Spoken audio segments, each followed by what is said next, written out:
Hi everyone, my name is Natasha Belfort and this is Becoming Her Anyways. So for today's episode, I wanted to talk about what I've learned from talking with men. Have you guys, as women, ever just gone, what the hell are they thinking? Like, what on earth is going on in their male brains? Because obviously they're wired so differently from us. The way that men think in general, I think it's so different to women. And often we project our own cognitive processes and the way that we perceive life onto them. And from our perspective, their behaviour doesn't make any sense. Today, I thought I would dive into my experiences and what I've been told by men themselves.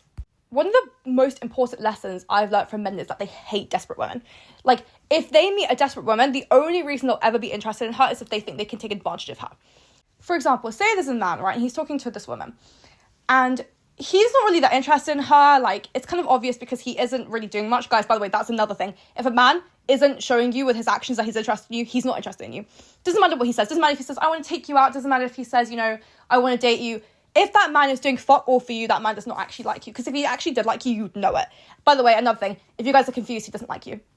But back to the first point, men are not interested in women long term that cannot live without them. For example, say a man is to, be a bit distant from a woman, right? If that woman then tries to double text him, calls him, sends him paragraphs saying, why don't you care about me? That man is never going to be yours, okay? That man's never going to respect you, never going to take you seriously. But if, for example, you have a man who he kind of is distant from you, he's just not interested, and you just go, yeah, whatever, he's more likely to show interest in you. Another point is, for example, say, I know this situation, right, where there's a girl who, she had a guy's attention for a bit, he liked her, he dated her for a little bit, not a very long time, but he did take her out, and he showed her a bit of affection, and he showed he was interested in her. Now, all of a sudden, he just kind of pulls back, and he kind of, I suppose, changed his mind, maybe, I don't know, but he just doesn't like her anymore. He breaks up with her and says, I don't want to date you. And she keeps trying to get his attention, she wants to stay in his life, despite the fact that he has told her, I'm not interested in dating you. She is kind of I don't know if she would be in love with him, maybe she is, maybe she isn't, but she definitely is obsessed with him because her ego is broken. It's been hurt, it's been damaged. Because obviously it's not nice when someone, pretends, I suppose, they like you and then they don't, because that feels more personal, I think, sometimes, than them just not liking you at all. Because it's kind of they had interest in you, but I suppose in women's minds, they ruined it. Guys, listen, the worst thing that this woman could possibly do in this situation is to try to beg for this man's approval. That is the worst thing. If a man is not interested in you, he is not interested in you. That is proven by so many cases. One of the most popular cases I would say is for example, Diana and Prince Charles, right, or King Charles, right? He did not want her. She's beautiful, gorgeous, loved by the public, obviously she was glamorized so much more than Camilla ever was. She's much more popular. He does not care. He did not care. His mother didn't want her to marry him. His whole family said no. They didn't think that she could be royalty, right, Camilla? And they wanted him to marry Diana from the Spencer family. And this man, he could not care less. He's still with Camilla to this day. He left Diana. Well, obviously they had a divorce, but guys, at the end of the day, if a man is not into you, that's it. It's not personal, okay? Sometimes it's just not. Sometimes you're just not his type, or, he has someone else, or it just happens. But guys, I feel as women, we just need to not take it as personal. I feel it's a bit different if, you're in a relationship and, the woman's abusive. Obviously, I suppose then that is her fault, But I'm saying in general terms, when a man is interested in you for a bit and then he kind of realizes he isn't, it's not your fault, it just means you want his cup of tea and that's fine. But the worst thing you could ever do if you want this man's attention is chase him. If you are in his life still, if you make it clear that you don't care, that you're waiting for him, he's never going to come to you guys, okay? Because men are hunters. They need to chase you, There's nothing to chase if you're right here. There's nothing to miss if you're right here. So guys, honestly, that's one of the biggest conversations I've ever had with a man. Lots of men have asked them, listen, when your ex-girlfriend and you split, right? If she stays in your life, would you miss her? Would you want her back? And they often go, no. But if she just leaves and she never fucking says a word again because she doesn't care, because she found someone else, or she's, she knows her worth and she just knows yeah, whatever, I'm going to find someone else. That man will chase her. Guys, listen, I had an ex-boyfriend who, he broke up with me. Let me tell you that 2 years later, this man was back. 2 years later, this man told me he missed me. 2 years later. By the way, when we broke up, I blocked him on everything. I never spoke to him again. I dated someone else. And yes, obviously I did care. I was upset, I did miss him, but I never showed that because I knew that that's what I had to do. I didn't want to, completely cut him off, but at the end of the day, I had to do it. Guys, if a man disrespects you and he shows you he doesn't want you in your life, cut him the fuck off. If you don't do that, he's never going to take you seriously. He's never going to want you.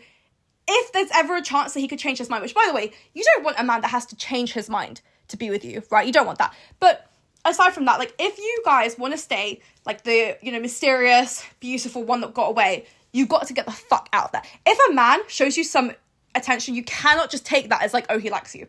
If he switches, that's it. It doesn't matter. What you guys don't understand is men change their minds.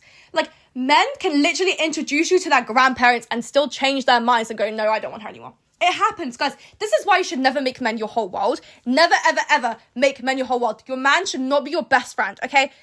I have had that, right? But it's awful because any second the man could pull the rug under you. They could find someone else. They could, you know, decide they don't love you anymore. Like, that's what happens, guys. This is reality, you know?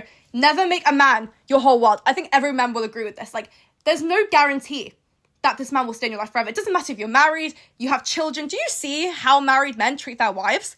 Guys, like, I feel like what we don't understand is, like, men, they have a very different way of thinking to us. They have to chase us. If we're here, despite whatever they do, they're not going to respect us. They want a woman that will stand up to him. They want a woman that will say, absolutely not, you don't fucking treat me like this. You know why? Because it's a high-value woman, because she knows her worth. They want a woman that will fight if he disrespects her. I once read this book called Why Men Love Bitches, and it was talking about how this woman was doing her her boyfriend's laundry, actually, and he was arguing with her, and he said himself he knew he was being horrible to her. And you know what she said? She goes, when I finish doing your ironing, I'm leaving.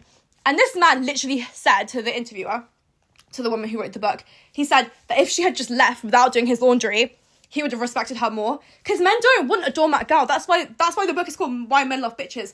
And honestly, like, this is confirmed by every single man. Like, no man wants a woman that will, you know, attach to anything and everyone. I feel like that's kind of also the attraction is, like, if you want to be an attractive woman, like, in the sense of, like, you want to be, like, desirable, you need to make sure that man knows that you're not easy to get.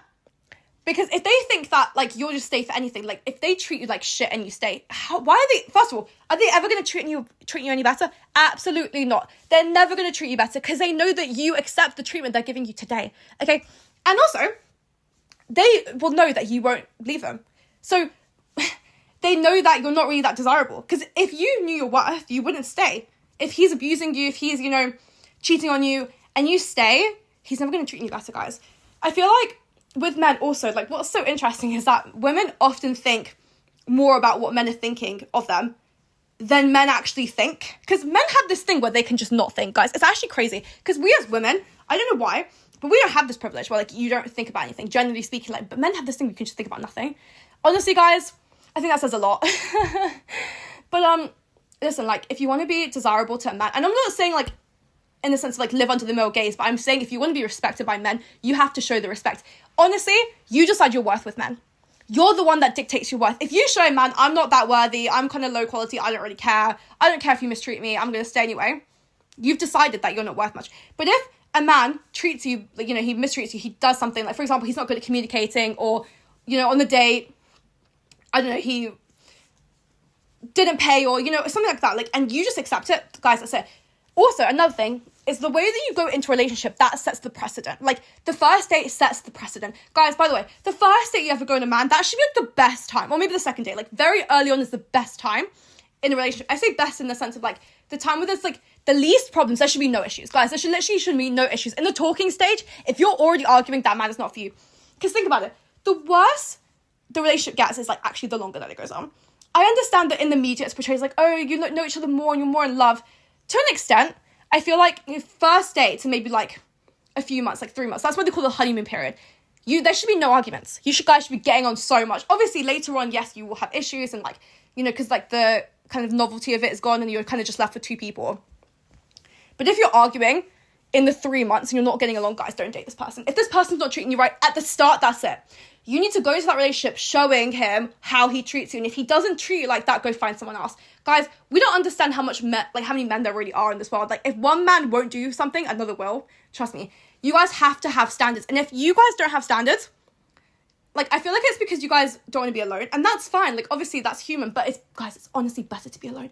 I actually don't mind my own company anymore. Like, I used to be so afraid of being alone, like, deathly afraid, like, of not having anyone to text. But guys, do you know how fucking easy it is to find someone these days, especially with, like, dating apps and shit? Like, if you want to talk to someone, it's so fucking easy. You do not have to settle for some bitch just because he's in your hometown. But in general, guys, don't ever let a man disrespect you, because you're not being kind, you're not being forgiving. Society has taught women to literally put up with men's crap. I feel like we're literally conditioned as we're growing up to like just forgive. I don't know what it is, but like we're kind of told a relationship is bad first and then it gets better. But guys, that is not the truth. If a relationship is bad at the start, it's bad, it's gonna be worse. Like, it's gonna get way worse. So honestly, guys, like, literally look out for the first signs, okay? First signs, they're always there. If a man were to introduce you to his parents, you're not going to be the one. Guys, if he has a loving family that he's very close with and he doesn't introduce you, you're not the one. If he is, you know, not introducing you to his friends, if he doesn't spend quality time with you, he's not the one, guys, okay? Honestly, the truth about men is that if they love you, they have to love you more, and they will show you. You'll never be confused. You'll never, ever be confused, because they will be there. They will commit to you. They will respect you. They will want to do things for you. And if they don't want you. And it doesn't matter if they're your boyfriend. It doesn't matter if they're talking to you. It doesn't matter. If he's not doing shit, if he says, you know, he loves you and that he wants to do this for you, but he never does anything, he doesn't care about you. Okay, I'm sorry. Someone needs to tell you this. If there's a man in your life who does shit for you, who does literally nothing, you're getting better treatment from your friends, drop that man. Otherwise, at some point, the universe is going to snatch him out of your life and you're going to be heartbroken. Before it gets to that point, leave. If a man, you go into a relationship, he's treating you amazingly well, obviously don't be like so blind, because no one's perfect. But if he's treating you amazingly well, guys, that's fine. You have my permission to keep going with that relationship until obviously he stops. Like, if he stops, then that's it, bye-bye. But guys, we need to actually be independent, okay?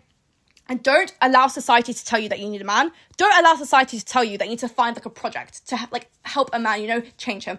Don't ever allow anyone to tell you this, okay? Thank you guys so much for listening. Also, I've seen I have an international audience. I've got people from America, from Kenya, from Australia. So, hey guys, thank you so much for listening to me. I really appreciate it. My name is Natasha Belfort, and this is Becoming Her Anyways.